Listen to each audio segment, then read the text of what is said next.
ఇప్పుడు చికెన్ గ్రేవీకి ఏమేమి వేస్తా ఉన్నదో చూపిస్తాను.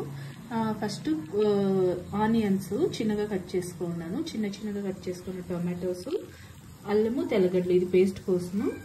ఆమెకి ఇది పచ్చిమిరపకాయలు, కొత్తిమీరాకు, పుదీనాకు, చెక్క, కొన్ని లవంగాలు వేసుకుంటాము, జీలకర్ర, సాసులు, గసగసాలు ఇవన్నీ వేసుకుంటాం. పసుపు, కొద్దిగా కారం, తిరగా నెక్స్ట్ మసాలాస్ వేసుకునేటప్పుడు వేసుకుంటాం. ఇప్పుడు కొద్దిగా వేసుకోవాలి. నెక్స్ట్ ఉప్పు ఇప్పుడు కొద్దిగా ఉడకబెట్టేటప్పుడు కొంచెం వేసుకుంటాము. తిరగా టేస్ట్ తగినట్లు చూసుకొని వేసుకోవచ్చు.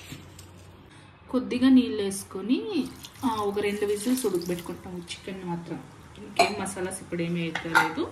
ఉప్పు కారం కొంచెం పసుపు వేసి ఒక 2 విజిల్స్ ఉడకబెట్టుకుంటాం. చికెన్ 2 విజిల్స్ పెట్టుకుంటాం కదా, అది ఉడికింది. ఎట్లా చూస్తాం. ఓకే, కొంచెంగా కారం వేసి ఉంటాం కదా, అది రెడ్డిష్గా కనిపిస్తుంది. మనం కొంచెం ఒక 200 ml వాటర్ వేసి ఇది మొత్తం చూడు చికెన్లో ఉండే వాటర్ అంతా వచ్చేసింది చికెన్లో. ఇప్పుడు మసాలా రెడీ చేసుకునేకి దాని అంతా ఆనియన్స్, టొమాటోస్ అంతా ఫ్రై చేసుకునేది కొద్దిగా ఆయిల్ వేసుకుంటాం. కొద్దిగా సాసులు, కొంచెంగా జీలకర్ర, ఒక 2-3 మాత్రం కొత్తిమీర, ఆనియన్స్ హాఫ్ వేసుకుంటా ఉంటాం, ఇంకా హాఫ్ ఫ్రై పెట్టుకుంటాం. అట్లే ఈ ఆనియన్స్ని కొద్దిగా లైట్గా గోల్డెన్ కలర్ వచ్చేది ఫ్రై చేసుకుంటాం. కొద్దిగా చెక్క, లవంగ ముద్ద వేసుకుంటాం. ఇది మిక్సీ పేస్ట్ చేసుకుంటాం కదా, దాంట్లో వేసుకొని పేస్ట్ చేసేసుకుంటాం. టొమాటోస్ వేసుకుంటాం. మసాలా రెడీ చేసుకోవడానికి టొమాటోస్ ఒక 25% వేసుకుంటాం. ఇప్పుడు గసగసాలు కొద్దిగా కొంచెం వేసుకుంటాం. చాలు.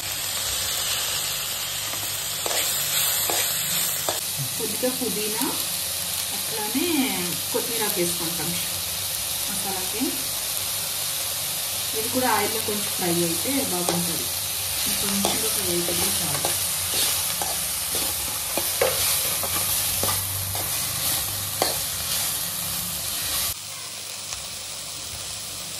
ఇప్పుడు ఆఫ్ చేసుకోవచ్చు. మరి ఇంత ఫ్రై అయితే చాలు, మరి జాస్తి ఫ్రై అయ్యాల్సిన అవసరం లేదు. ఇది అలాంటి మిక్సీకి వేసుకుంటాం కదా, ఇది మిక్సీకి వేసి మళ్ళీ చికెన్లో ఉడకబెడతాం కదా, అప్పుడు పచ్చివాసన అంతా పోతుంది. ఊరికే లైట్గా ఫ్రై చేసుకుంటే చాలు. ఇప్పుడు ఆఫ్ చేసుకుంటాం.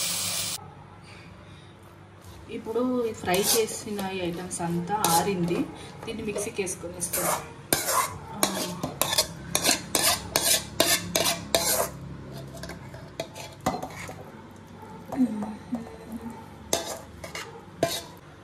ఇప్పుడు ఉడకబెట్టుకున్నాం కదా, చికెన్లోనే వాటర్ వచ్చింది. మనం ఎక్స్ట్రా వాటర్ ఏమి యాడ్ చేస్తలేదు.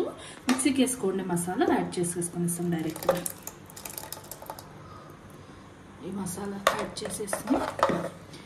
మసాలా బాగా పట్టిన చికెన్ పీసెస్కి ఆ పచ్చి వాసన అంతా పోవాలా. అప్పుడు నేను ఉప్పు వేసుకోండాము. ఇప్పుడు చూసేసి టేస్ట్ చూసేసి సాలేదంటే దీన్ని మీరు వేసుకోండి. కొద్దిగా ఉప్పు వేసుకుంటా ఉండు. ఇప్పుడు ఉప్పు కొంచెం తక్కువగా ఉంది, సో కొద్దిగా వేసుకుంటా ఉందా. మీరు మీ టేస్ట్ తగినట్లు వేసుకుంటా. కారం వచ్చేసి ఆల్రెడీ 2 పచ్చిమిరపకాయలు వేసిండాను కాబట్టి మసాలాస్ కూడా రుబ్బు పోసిండాను. సో 1 టేబుల్ స్పూన్ వేసుకుంటా ఉండా.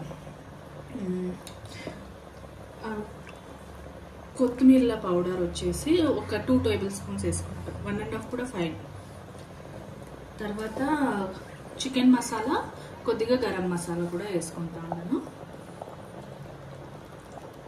ఆల్రెడీ 2 విజిల్స్ పెట్టేసాం కాబట్టి చికెన్ ఆల్రెడీ ఉడికిపోయింది. తిరిగా మనం ఎక్కువసేపు ఉడికించాల్సిన అవసరం ఏం లేదు. ఒక 1 విజిల్ వచ్చే వరకు పెడితే చాలు. ఇక్కడ నేను మన ఇంట్లో చేసుకున్న కారం పొడి యాడ్ చేశాను కాబట్టి మనకి రెడ్డిష్గా అయితే కనిపించట్లేదు. ఇంకా కొత్తిమీర పొడి, ఇంకా కొత్తిమీర ఆకు, ఇంకా పుదీనాకు పేస్టే కాబట్టి లైట్గా yellowish and kind of greenish కలర్గా అయితే కనిపిస్తుంది.